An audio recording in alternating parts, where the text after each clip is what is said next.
Welcome everybody to our Wednesday, March 19th, 2025 Shaker Lane Building Committee meeting. First order of business this evening is the approval of the February 11th, 2025 minutes. Thank you, Stacy, for taking minutes for us. Has everybody had a chance to read them? I'm just going to assume that since we did attach them to the package. So having said that, could I have a motion to approve the minutes?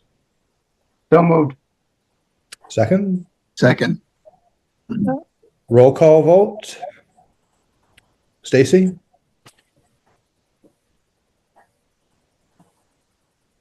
Stacy Scott, yes. Steve? Steve Venuti, yes. Ryan? Ryan, yes. Bob? Bob Rumley, yes. Michelle? Michelle, yes. And Kelly, yes. Motion carried. Thank you. Item 2 on the agenda this evening, we have 3 invoices. TTH Basic Services for the amount of $10,814. Studio G Basic Services for $43,500. Studio G Additional Services, $2,431 for a total of $56,745. Does anybody have any questions about those invoices? Hearing none, I'll ask for a motion to approve all 3 invoices for a total of $56,745. Motion to approve. Okay. I'll second. Roll call vote. Stacy? Stacy Scott, yes. Steve? Steve Venuti, yes. Ryan? Ryan, yes. Bob? Bob Rumley, yes. Michelle? Michelle, yes.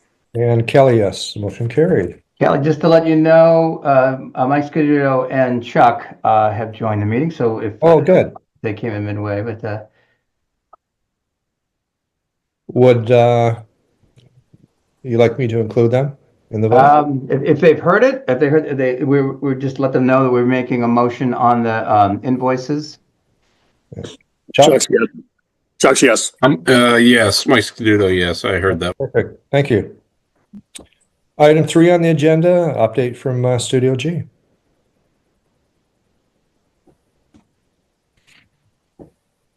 Okay, thank you very much. So we are making this pretty brief today. First, I want to give everybody an update on where we stand on the square footage that the MSBA has agreed to reimburse. It is nearly all of it. There's just a couple of exceptions. First exception is they are not reimbursing all of the square footage for the extended learning dens that we had asked for. They are essentially reimbursing for just their default amount of core academic space and not reimbursing for anything beyond that. So that works out to be, does somebody say something? Okay, sorry. That works out to be 1,000 square feet per grade level, K through 2, and 1,200 not reimbursable. The other part of this is 850 square feet for the Imagitorium space. 850 square feet is what the existing Shaker Lane School has as their makerspace, their STEM program. And in the new design, we were splitting that up into sort of satellites so that we have one per each of the grade levels. And then we have a central room that we're calling the Creation Station, which houses the laser cutter and the 3D printer equipment that the kids should be able to see so they can see their projects being made through windows, but it's only a staff member inside the room.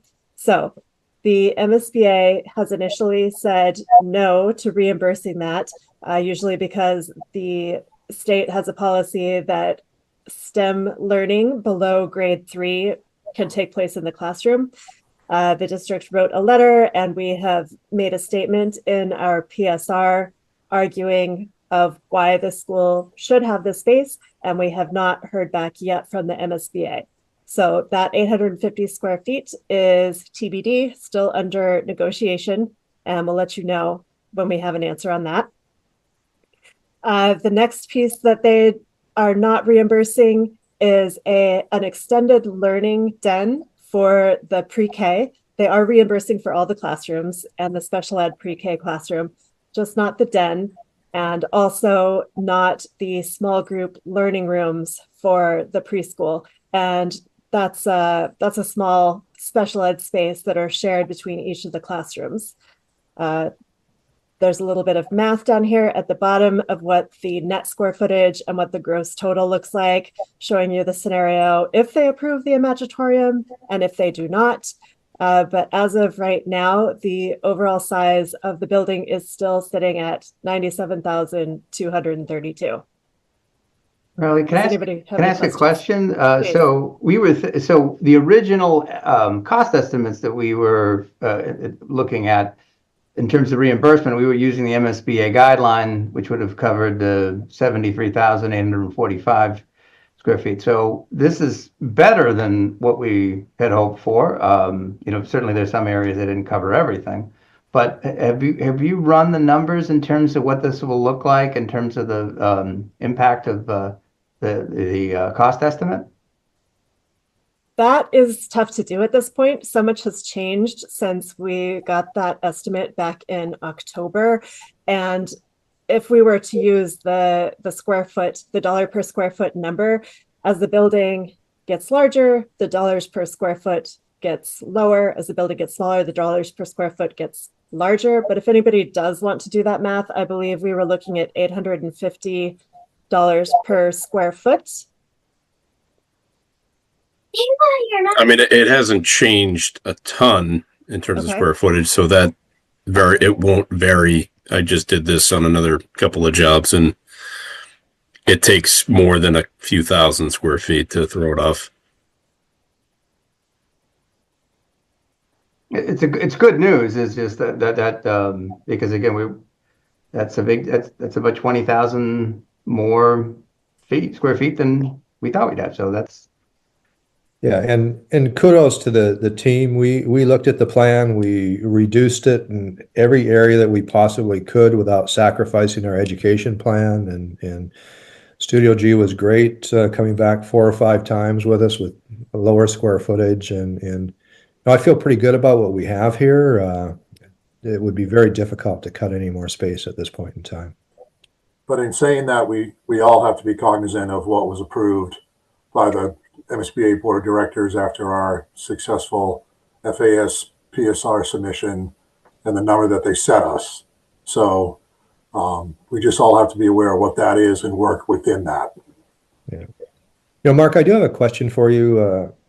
Having been in this process now for over a year, it's my understanding that very seldom is a new school built that falls right in line with the MSBA recommended square footage. Is that correct? I mean, the ones I've looked at haven't, but Correct. It's limited. Okay. Correct. And again, it all depends on, and we talked about this earlier, you've already had, pre-K programs, special ed programs, so they'll take, they'll give you a little bit more leeway on the programs that you already have, but they can't justify giving you like 100% of that extra square footage. Mm-hmm. They may give you a portion of it. So. Is there any opportunity to gain more reimbursed square footage with our special education arrangement because we do have additional programs in our school? We can always have that discussion with them, absolutely. Okay. Gail's got her hand up. Gail? Yeah, and I'm going to apologize, everybody. I have a new laptop and I can't get the camera on, so I apologize. But given what Terry Kwan said about the dens and her other comments, don't you think, Mark, that we should be able to push at least for the Imagitorium? Yeah, absolutely, Gail. Again, I don't think it's something that we should ignore. We absolutely should talk to them about it. But as we get closer to the project scope and budget amendment, the FAS comments, Terry and the other woman that had some great comments about the project, we'll work with those, but when they get to the actual budgeting, there may be, it's their final decision when you get to the Mike McGurl levels and above that to try to work with them with the numbers. So, right. So I guess the message, we absolutely should push it. Absolutely. Yeah. Yeah. I mean, that's my feeling as well, as the OPM and design team should keep pushing on that for you. And then I think you all have to make the decision about whether you're comfortable if they don't fund that extra 850 square feet? Are you comfortable with the part that the town is going to have to cover? Correct. Yeah. Yes, Stacy.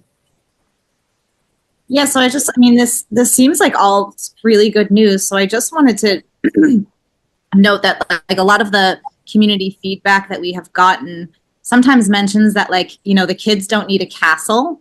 They don't need to have all of these things for their kind of education to meet our educational guidelines. So I think it's just these are important figures to kind of be aware of as we're marketing and trying to communicate this with the community, that such a large portion falls under those MSBA guidelines. Like it's a very small portion, these like ends and small group learning rooms and what else, the Imagitorium. Like these are big things for us to have in the building, but it's a small percentage of the building that's not being reimbursed. So like tiny parts of a big castle, but not huge parts. Like we have like a good foundation for the school, and the MSB is kind of validating that by covering so much of it. So I just wanted to note that. That's a great point, Stacy. It is a small percentage, and then the educational plan was received so well by the MSBA. I just think that they'll potentially support us hopefully in the future. So, I mean, it's interesting, and I don't have a solution to this, but Mike had said as we decrease our square footage, we may not realize the same kind of cost savings as we're hoping to. And how do we determine what the best course of action is to get the best bang for our dollar? It's kind of difficult because we're driving the cost up as we're cutting square footage. right. But there's many, as we continue getting deeper into schematic design, there's still a lot of opportunities with selections of mechanical equipment and structural systems and, MEP systems and, site work and et cetera, materials and things that are going to be focused on that could be cost savings. So knowing what you wanted for the educational plan, knowing how well it was received, would really like to keep it the way it is without, having too much reductions just in square footage, and then try to maximize what the MSBA will support. Sounds like a plan. Thank you. Marilee, Gail, I mean, you guys are good with that? Yeah. I was going to add one thing to that, Mark, which is, a strategy that we used for Florence Roach, which really hit the market at a just terrible time, is that we parked some things, and especially you mentioned, site costs, Mark, so we parked some elements of the playground, for instance, and we said, if we don't run into trouble and don't have to use much of the contingency, then we can put this back in. And so, Kelly, I want to reassure you and others that that's a strategy that really can work very well. We can identify the things that come in late enough in the project that you can say these are alternates. We'll do them if we can. Perfect. Excellent. Thank you. Thank you. All right, if there are no other questions, Mark Stafford's comment on which mechanical system we select is actually a great segue into the next portion, which is a recap of what happened at the sustainability workshop and a little bit of news on that. After the great discussion that we had at that workshop, we believe that it would be in everybody's interest to, rather than having a second sustainability workshop, to just make this decision at the next SBC, and we can still invite members of the Littleton Sustainability Committee to join as members of the public so they can still make comments if they need to. But that first workshop covered so much information that if you all are in agreement with that, then that is how we can proceed.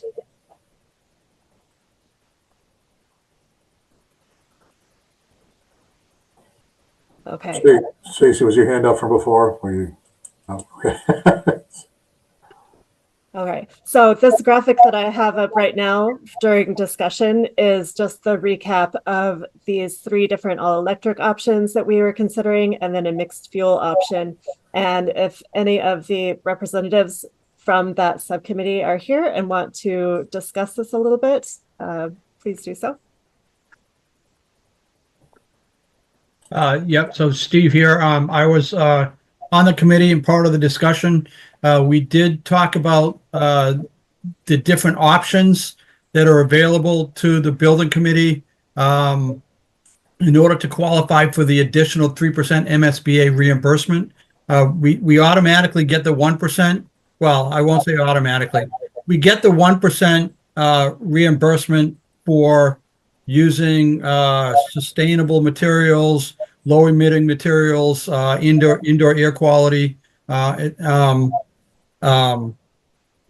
standards and guidelines to get the additional. It's 2 additional points, I think, right, Mary Lee? So it's a total of 3 additional points. Total of 4, actually. It's 3 additional points. Okay, so it's 3 plus the 1, so it's 4 points. So, so we did discuss the various options that are on the screen: option 1, option 2, option 3, and option 4.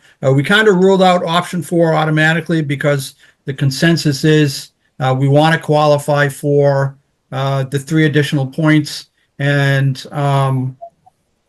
the going with the all electric option seemed like the best and right option to go with. And Mary Lee, correct me if I'm wrong. So option 2 is the basis that's the cost is already built in to the cost projections. To go with option 2, there wouldn't be any increase in the additional cost of the project. If we wanted to move to a more efficient building, option 3, ground source, heat pumps and things like that, that would cost an additional $5 million over the current project cost. And likewise, if we wanted to go to option 1, which is a less than ideal mechanical package, it would save actually save $2.4 million off the project cost. So option 2 seemed like the best. It was a 20% improvement over the effective building systems. It still has a 20-year lifespan. Because the cost is already built into the existing project cost, the consensus of the sustainability committee was we would stay with option 2. And so that's what we're recommending to that's what we're recommending to the Shaker Lane Building Committee, that we accept option 2. Mr. Chairman, Did that about cover it, Mary Lee? Did I sum that up correctly? That was nearly perfect. There's just one small correction, is that the option 3 is 2.6 million more than option 2. That's right. Yeah. So it's but other than that, great job. Yeah. It's 5 million more than option 1. That's correct. Yes. Yep. Yeah. Yes, Mike. Can't hear you. You're muted, Mike. Did have a question. So on option 4, I mean, will we at least be provided the cost? Yes, we compared are, to those 3, because I know for a fact it technically will be the lowest cost, but if it has to go there, it just should be shown for sure. Yes, that's being studied as part of the life cycle cost analysis by our mechanical consultant. So you'll see information on all 4 of these options.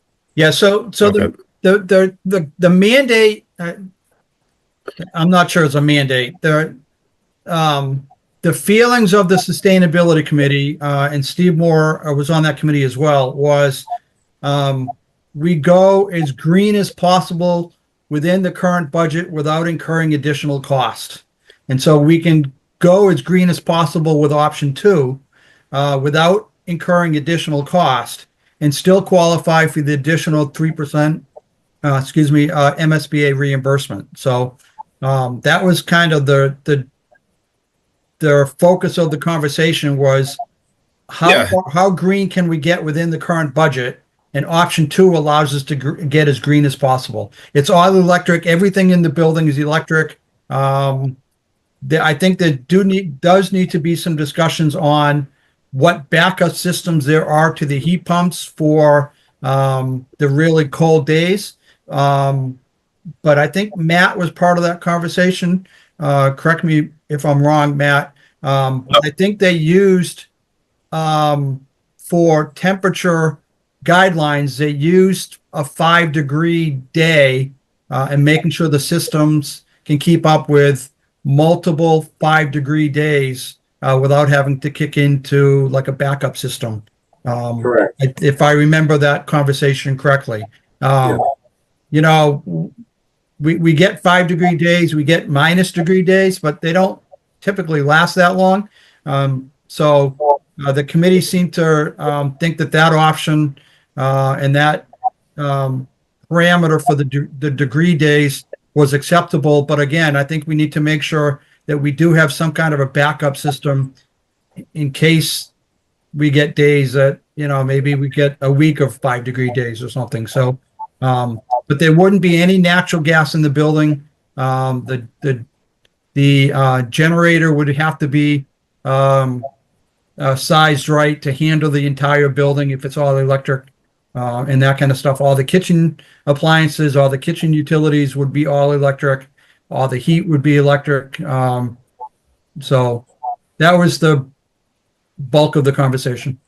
The quick Yeah, I was on that conversation as well, and I know Steve also had concerns on the budget as well. I'm just saying we definitely do want to see that cost because I'm going to guess that 3% is going to be very close to a wash when it comes down to it. I just want to make sure we at least see that so we can see if there's the cost difference. So what I'm hearing, Understand we want to be green, but I mean, obviously the all electric is part of the opt-in code, and we're not an opt-in community. I just want that to be just in the interest of the project budget, just to make sure that's not set aside. right. Ryan? Yeah, just a quick question. So what do you for these electrical systems, what do you typically do for backup power? Is it a diesel generator? Or, Yep. Yeah, is that usually Yeah, you can do a diesel generator. That's exempt.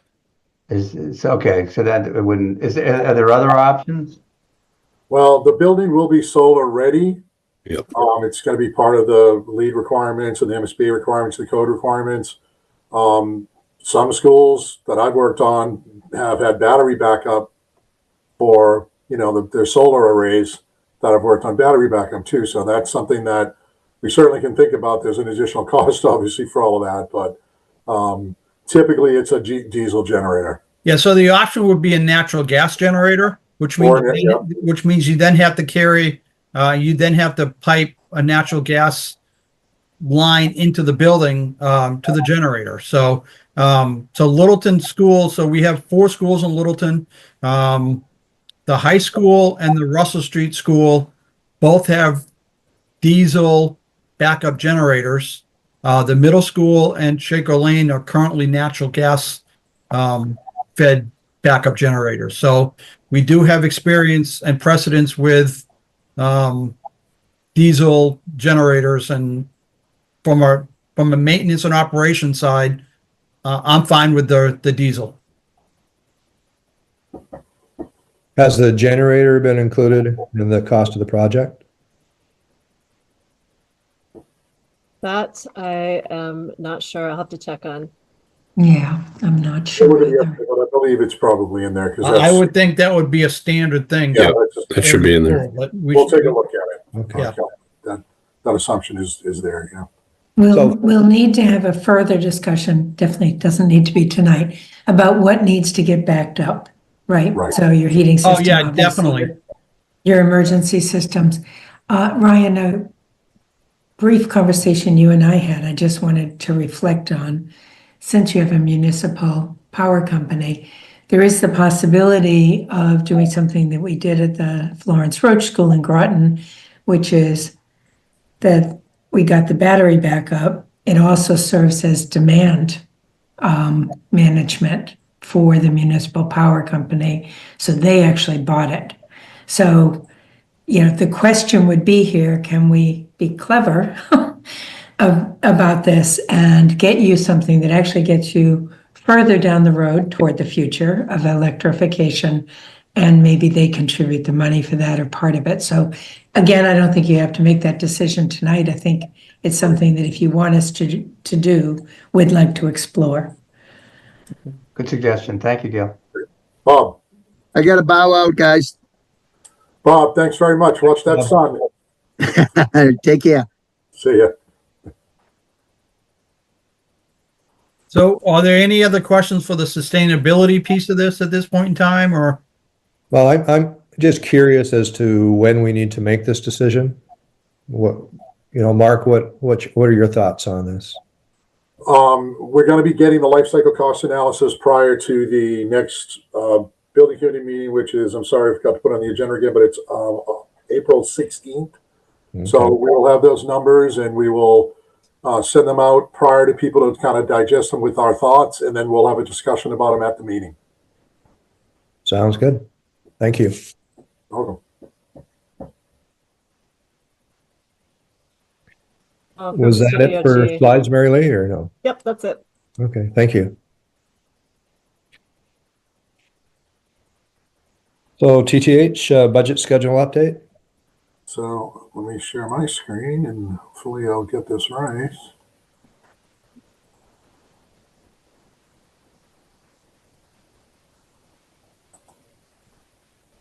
Can you see that or no? Yep. Can you see the schedule? Not now. There it is. Okay. Oh, Jesus, what am I doing? Okay, there it is.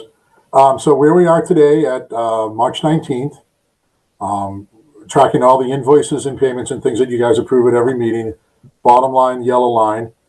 We are total budget of $1,085,000. We have invoice to date $731,417.22. Prior to the other invoice we're going to talk about in a couple minutes, another amendment. So we're about 67% of the budget, and we're looking at. So that's where we are with the budget. I think we're good with the budget. We've had some money spent towards the environmental and site. This is getting tight, but I believe we're pretty much wrapped up with site conditions analysis, things like that we've been testing over the last couple of months. So I think we're good there. We're not going to go over budget there. We had for any other expenses that the project may incur that we haven't touched yet. And then, of course, the fees for our services and Studio G services, we're trucking right along to the end. So we're doing well on the budget. We will go till probably August. And I'll talk about that as another segue into where we are. Well, first of all, any questions on the budget? Mark, just one thing too. I know you're going to be putting we have the change order potentially that we're going to be looking at. Is that built? Do we have more contingency to allow us to do that? So the amendment that we're going to talk about in a second, or the additional site testing and final coordination that was prior approved for $22,000. Yes, well, that will not make us go over budget here. Very close, but we will not, and we don't anticipate anything more of that amendment number 5 or any other environmental and site, information that's required before the end of schematic design. Okay, thank you. Absolutely. So having said that, the next milestones that we're going to be dealing with are, we are now in schematic design. Studio G is pressing along, meeting with the groups and talking with people out about the schematic design, as Marilee told us. We are looking at a submittal date of the schematic design to the MSBA on the 6th of June. Sorry, the 26th of June. Prior to that, about a month prior to that, or more than a month prior to that, we'll be getting schematic design information so we can put the cost estimates together and start looking at estimates as the final schematic design is wrapping up. Also, DESI has to do a review. That information will go concurrently with DESI So that's the next milestone for the project, is submitting the SD on the 26th of June. Once that is submitted and we go with the review, comments from the MSBA, back and forth to their comments, addressing their comments, etc., which will take us till about the middle of August. We have the scheduled board approval of the project scope and budget amendment scheduled for their August meeting. So we're shooting for August 27th to get the approval by the committee to establish our budget for the project, and that will be clear for their reimbursable and what the total overall project budget will be. Once that is approved, then we have until town meeting of October 27th to promote the project, talk about the cost, talk about everything, where we are, getting the agreement executed, having a conference with the MSP to make sure everybody's on the same page. And then we have town meeting on the 27th of October for the vote. And then hopefully that vote is positive. Certification goes to the MSBA. We execute the contract sometime at the beginning of December. We move into design development. So for schedule wise, those are the next milestones that we're looking at. And we'll continue to have the monthly meetings to update everybody of what's happening. So what's involved in design development? I'll let the architects answer that, even though I could. I'll let them. Actually, but before I answer that, Mark, where does the town vote fall in there? October 27th. Didn't I say that? That's town meeting. Yeah, So when the election you're talking about, right, Right. Mary Lee? Oh, what date is that? We don't have that in there. Okay, what date is that? Ballot vote. November. I don't have a specific date on that. Mark, I can make an inquiry to our town clerk and get that date for you. Yeah, once you know that, Ryan, we'll add that to the calendar. Obviously, that's a very important part. Thank you, Marilee. All right, so design development is where you take the information from the cost estimate and you take the drawings that you have so far and you just keep pushing. You make adjustments as required to continue to meet the budget. You find ways to make the structure more efficient or use less expensive cladding materials. You refine interior layouts, such as where the doors are and what type of doors. We start talking about door hardware, a little bit more specifically about security, classroom security. And it's just moving the design forward and getting them to the point where we can do another even more detailed budget. Okay, thank you. And after design development, you go into full construction documents where hopefully the development of the design is to the point where the estimates are working, the numbers are working, the design's working. And then we put the bids to put the documents together. And then we'll do that and have another estimate towards the end of the documents before we end. And something that is being overlooked that we just certainly need to mention, you all voted to go with construction manager at risk as the delivery method. So we typically don't get the CMR on yet until we know what the final budget is, but there's stuff in the background we can do because we have to interview people, we have to set proposals out, we have to set an RFQ out, all of that we will work with the district on and the town putting together. Because it's like you interviewed for the architects, you interviewed for us. We have to do the same thing for the construction manager. So that process is going to take place. And seeing that we're looking at a project funding budget agreement in August, so it'll probably be the fall that we'll get into that, getting those decisions pulled together. And it'll be coinciding when they're getting into design development. So that's typically the right time to get them involved.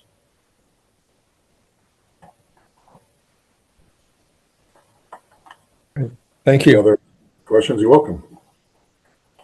So we might as well move right into, Does Stacy have a question? oh, sorry, Stacey, you did see your hand up.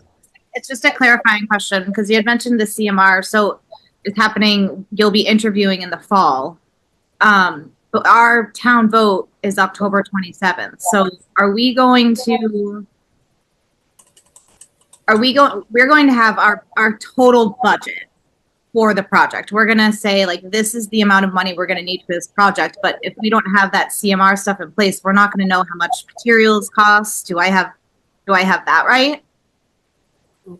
Right, because we're not at design development yet, because all those things are going to come out through design development. We're going to have based on the schematic design submission, we're going to have a budget set up with the MSBA. What the total number is, what they're going to reimburse, all of that's going to be set. Baked into that, because we're going to have to carry it now and that you're going with CMR, is what the CMR cost potentially will be. So as we'll have to have that as an alternate contingency as part of that budget to make sure when we start interviewing people that realm stays within what we're anticipating for the overall project. Okay. I'm just. Does that make sense? No, it does make sense. I think that that's going to be a pretty tough sticking point for voting because of the uncertainty of everything, and everyone's already kind of gone through that COVID where everything just spiked up all of a sudden, and they've already approved something and then have to carry that bill. So it's just something to be, I think, very aware of, that if we don't have everything in place for this project, and there's a wide possibility that things could change for the budget and increase for the budget, it's going to be really hard for us to pass that vote. So we have to like button up all those loose ends as much as we can. Oh, no, absolutely. Stacy, if I could, Mark, I think one thing that's important to know is when we do this next estimate at the end of schematic design, the estimate will presume the construction manager at risk because we know that's the decision made. Therefore, that cost will be fed into the estimate. We may also have some alternates. So, we always like to have a plan B, is what I say, right? So you always want to know how you could cut it without hurting the project.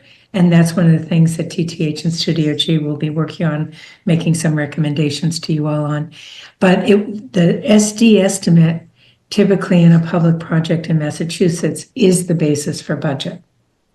So that's true for state buildings and it's true for the MSBA projects. So, and then there'll be contingencies in there, right? So they know they don't have all the information. They don't have every detail from us. So they're going to build contingencies in. And that's all stuff that TTH and Studio G will have feedback for, right? So that we make sure that we are protecting you, right? For market volatility, because that is a likelihood. Michael? Just a quick question. So on that budget, so I'm assuming you assume prevailing wage for everything. Yeah. So if we were to end up with a signatory GC who brings in union guys or a little more expensive for the non-filed subtrades, that wouldn't be factored into the budget? Well, we won't have a GC if we're doing a CM. Yeah. So, well, we would eventually. It's just. Well, I mean, they're responsible for outside of the file subtrades to get their other subs in line as far as what the budget is. So. Yeah, well, I'm just saying that if they're signatory and it's a non-filed sub trade, they're going to go with a union guy and not a prevailing wage, which is a little bit more. Yeah. So just make that people aware of that. And we all understand the volatility of the market right now, especially in the construction industry with. Yeah, folks are hungry right now too. Well, yeah, with tariffs and everything and the cost of things going up and the likelihood of that. But we're also looking at these documents being priced, months from now, a year from now, even before. Yep. So anybody knows what can happen. I don't have my crystal ball with me tonight, but if prices could be down, prices could be more, prices could stabilize. We don't know. But as Gail said, we're going to work to make sure that everything is covered, everything is there. We get the budget set up. We'll have to work within that budget, have plan B, would add alternates, deduct alternates, all of those things in line. So we stay within that number that we finalize with the MSBA. Hopefully, as the project goes on, anything that's an alternate can be included. But we'll have all those discussions and lay all those things out for everyone. That's very helpful, Mark. To Stacy's point, I mean, we want to make sure that if this passes, that we don't have to go back to the community for more money. And I know that's a tall order, but it's important. So we have to make sure that those numbers are going to work, because I like most communities, this is a big project, and I hate to think the reaction if we had to go back to town for more money. Absolutely. Any other comment? Not on that, but Mary Lee, can you give us a quick update, and maybe you are later, where are we with the septic issue, design, location, et cetera, et cetera, et cetera? Yeah. So the latest round of testing, they did 2 test pits down at the existing parking area. They did one sort of outside of the parking lot, and then they did one in the grass strip that's in between. The grass strip one failed, but the other one had acceptable percolation rates. So the next steps would include, we meet with Steve Laughlin again and discuss feasibility of having it there. And then we also need to make sure that it's kosher with the Board of Health. And this is something that would really be, if we did it now, it would be an ad service, because we're asking our consultant to do more. We're asking Steve Laughlin to do more. So our intention is to push that off until after town vote. Okay. Yeah, the further design of the system. Yep. Right. So that was good news that the area that they were looking at just outside of the parking lot, perked. So that worked out, really well for us going forward. So Yeah, it was kind of in the woods, kind of, I don't know if that's the south end of the property. I think that's the south end of the property, but It is. is in the woods, more up against the street. I'm just concerned about a septic field, which, I mean, I think it's a good place, but I want to make sure when they do that design, we're not affecting the neighbors with septic smells from the vent pipes and things like that. So, okay. Thank you. So a couple more items, one under new business. Want to have a discussion for the pre-town meeting Q&A session on May 6th. I think that's all planned and ready to go. That's all been approved, correct, Brian? Or we're ready to? Yes. So logistics for everybody. What we're going to do is down the hall. All of you, I believe, have been to the gym where we conduct town hall, not town meeting. We did our last information session in that gymnasium. This is, we're going to have the information session per the request of the town clerk, just down the hall in the cafeteria. We'll be working with our team to get you guys set up for that. And the idea is that starts at 6. I think what we were thinking about, Mark, was doing a 15-minute presentation, similar in scope and pacing, kind of how we let different people speak, which is, I thought, very effective, letting different people come up and speak to it, including Steve and Marley. And then we would open it up after that for presumably anywhere between 30 to 35 minutes of question and answer after that. So I think the question at hand now is, what do we want that 15-minute presentation to look like? I might start with thinking that I like what we did at the last update. I think kind of keeping along those lines and thematically worked pretty well. But I'd like to hear from the rest of the committee as to what guidance we can give our consultants here as to how we'd like them to proceed forward and put that presentation together.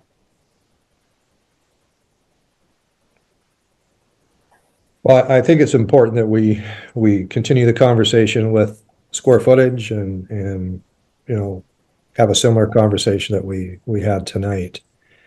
And also some preliminary design schematics in terms of how we're organizing the interior of the building. I think that would be helpful as well. I think, Ryan, you and I also had a conversation, and I'm not sure whether this is the time or not. I'm assuming it might be, is what happens, 2 scenarios.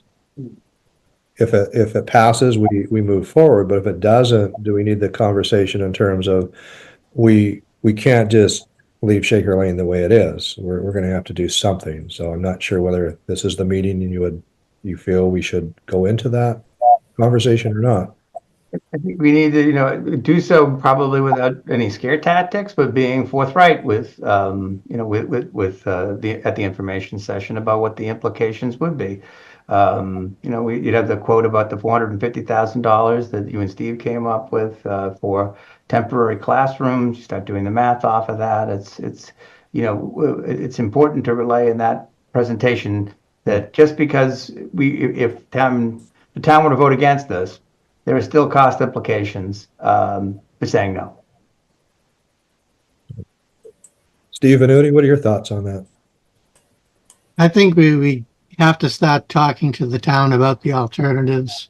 I talked to Justin a little bit about this too, is to have the school committee get ready to say, this is what our options are. If it fails, this is what it's going to cost us. This is the long-term approach and the plan that we have to put in place. Mm-hmm. And when we can go back to MSBA realistically and what we're going to look for costs at that point. One of the things that I had mentioned, the 450, for example, to somebody in town, and his basic reaction was, so what? It's less than 100 million. So, yeah, there's that we need to talk to. We have to defend why we're doing this and why the alternative isn't really a good alternative. Yeah, you have to talk about how much additional funding would be. So, for instance, to add temporary classrooms, it's $450 a square foot. So 30,000 square feet, you're talking like 12 or 14 million dollars. I don't remember if that includes site work or not. I don't think it does. But yes, it's a less impact cost, but you really have to focus on it. We really have to focus on what it doesn't address within the Shaker Lane School. I think that's the big thing. Mm-hmm. What it does not get, what you don't get.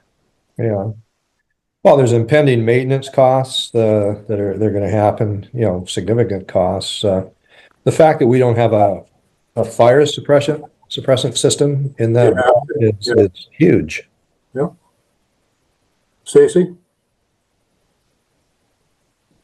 Yeah, I completely agree that we just need to really validate the reason why we made the decision for this option that we made, and the benefits of having that one versus the long-term maintenance and all of the costs that are going to go into it. Because we as a committee, we know that we're kind of painted into a corner. We know that it has to get done, and that there really is no other less expensive option. And that by using this MSBA reimbursement now, we're saving the town a lot of money. But community members don't see that. They don't know that. They don't understand that there really is no other option that is going to save us money. So I just think it's really important for us to communicate that to them, that this has been an ongoing project for a long time. It's been needed for a long time. And now it's something that we just have to do. Otherwise, it's going to cost the town a lot more money in the future. And we have a lot of big projects going on in the future of this town that are going to be affected if we're going to have to somehow fund figuring out what to do with Shaker Lane if it doesn't get built. So 15 minutes is going to be a small amount of time to communicate that. So that's why I think it seems like it's a really good idea to have that big chunk of time for the Q&A, because that's where we're going to be able to get that conversation going. So it's great. It might be something that we have maybe in our back pockets, not the whole presentation, but I'm sure the question will come up and we should be ready for the question with these things. And maybe Mary Lee can get one of those aerial shots of the school and say, okay, this is where the portable classrooms are going to have to be. And, we're going to lose this playground. This is a fencing that we need to put around it for security reasons. This is the cost for maintenance. This is the additional staffing we're going to need. All those costs need to be identified and built in. So that's my feeling. I think it's a must. In my experience at this point in stage of the project, there's two things that I think the general public are going to want to see. And we've already seen one of them, what it's going to cost. And at this point, what it's going to look like. Because they want to see images. So I'm assuming that, Marilee, I'm not going to speak for you guys, but I'm assuming there might be some elevations and, you know, maybe rendered site plans or rendered elevations or whatever, just because people now at this point want to also see what it's going to look like. So I think if we can pull those things together, have those plans in the back pocket, as you said, Steve, that anticipate questions that people might be asking and be prepared to answer them. Yes, Mark, you're absolutely right. We've been talking with the working group about materials and some design features that the school needs. And so in the next couple of weeks, we're going to be wanting to meet with the design and site selection subcommittee to go over this. And hopefully by then we'll have some solid options to show you. And then the goal is definitely to have some really nice exterior renderings, maybe a rendered site plan in time for the May 6th meeting. And can I just add on to that too? So there's a really delicate balance here between that assumption that we're, like I said, we're building the kids a castle. When people are seeing like this is only pre-K through 2, and the majority of our voters don't have students going in to the school, we care, but they don't really care what it looks like in the grand scheme of things. They want it to be a beautiful school, obviously. It's a staple of our community. You don't want an ugly building. But if we are showing images of this grandiose thing and in their head saying like, well, why do we need it to be like that when the kids are doing okay in this? Like, where's the happy medium? So that it kind of opens up those questions. So I just want to throw that out there, that it's the money that they care about right now and the function and the education that we're providing for the kids. The bells and whistles just kind of add another layer of like, well, why do we have to have that for the kids right now? Ouch, Stacy, that's a stab right in the architect's heart. Ouch. Sorry, I know, it's so sad. Oh. No, I get it. I totally get it. And you're absolutely right, because you run the risk of somebody looking at this thing and going, oh my God, that looks expensive. Even though we might know, actually, that's one of the least expensive materials we could choose. You know, like people just don't know what they don't know, right? So we would be doing, now is the time to be creating this rendering anyhow. So we can choose when we get closer to the date whether or not you want to show it. And I think if we do decide to show a site plan, then we can talk about how the building is located so we can give as much property as possible to make it available for town use, with the lower portion of the site with the fields and then the community use inside the building. So I think that would help our cause of making this be just beyond pre-K to 2, right? It's really for the whole town. Yeah, it's less like the learning dens and stuff. Remember, that's like tiny portion of our community that's going to be using that stuff. They're not, but like, yes, shared community spaces, having access to the building, like that is what I think is the most important thing to push, that it's not doors are closed at 2 o'clock and nobody can use it. So you're paying for something that you have no use for. So yeah, great. And they'll be investigating all of this as we go through schematic design. They'll have options for the exterior, just like they're going through options for everything else. Will it be a masonry building? Will it be a metal clad building in masonry? Will it be a precast panel building with masonry?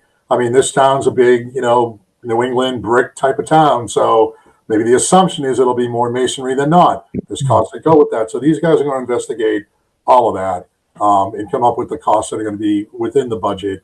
And then hopefully have a nice looking building that everybody would be proud of and want to use. But keeping all of that in mind, Stacy, it's absolutely critical. It's a very good point. Oh, sorry, go ahead. Well, I love this input, Stacy, because it's got me thinking about, Marilee and I can talk about this with our team and we'll come up with some ideas. But Ryan, this reminds me of the conversation you and I had when we were walking around the schools that we toured together.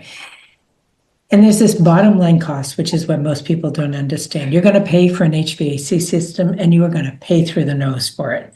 you're going to pay through the nose for just having electrical wiring in this building, right? Like these are the real expenses. And then people are worried about like what kind of ceiling are you going to put on or what kind of masonry are you going to clad it with? And those are really not the big costs in the building.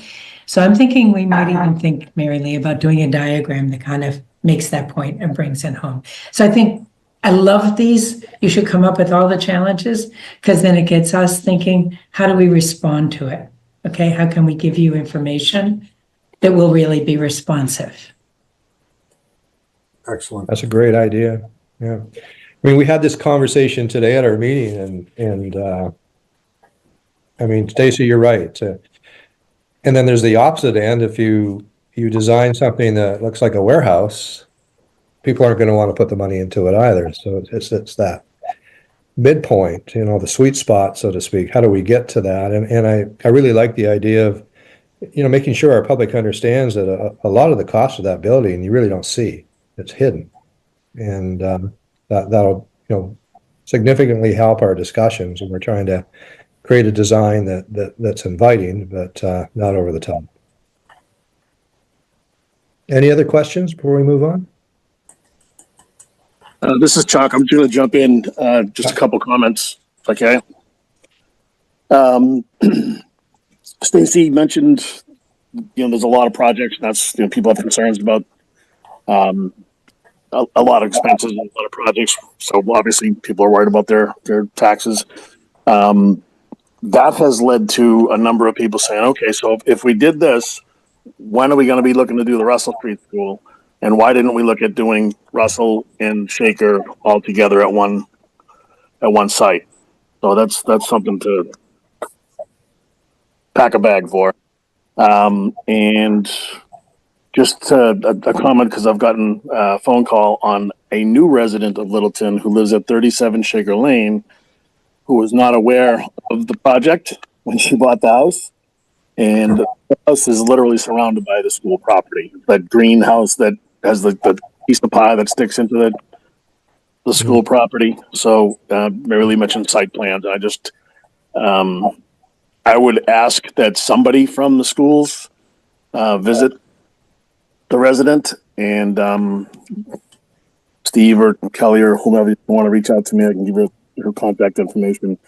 But she's got some very real concerns. Excuse me. If you could send us her name, Chuck, that would be great. We'll certainly reach out to her. I will send it to you, Kelly. Yep, you bet. Okay. Thank you. All right, 3 minutes to 8, keeping everybody's time important. I just want to say the last issue on the new business we had was what I mentioned before about proposals that came in for the additional soil testing in coordination, which came in right after our last committee meeting, so we weren't able to bring it to your attention. We reviewed the information, approved it, sent it to Ryan, Kelly, and Steve Moore for their review. They approved it because the work was happening over February school vacation, so we had to give the okay to Studio G to give the okay to the consultants to get the work done. So that's been done now. As part of your packages, the proposals are there. It's a total amount of $22,000. Approval by the committee tonight. We'll follow it up with amendment number 5 for that amount. So if I'll take a motion to approve the additional soil testing and coordination work that happened over the February vacation in the amount of $22,000, please. And Mark, and that was included in the budget already that you presented, right? Correct. Right. Yeah. So can I have a motion to approve the invoice in the amount of $22,000? So moved. Second? Second. Stacy? Yes. Chuck?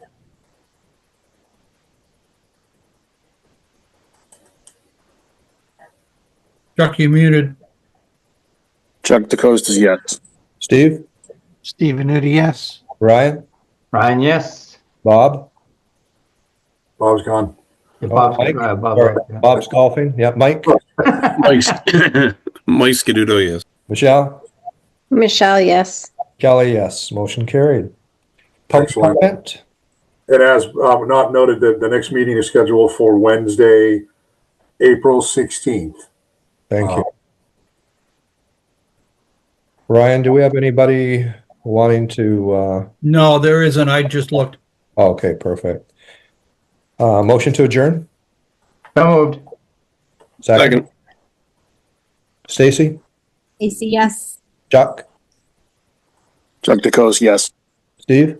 David Nudi, yes. Ryan? Ryan Farrar, yes. Mike? Mike Scaduto, yes. Michelle? And Kelly, yes. Michelle, yes. Michelle? Michelle, yes. All right. Thank you very much, everybody. Have a great night.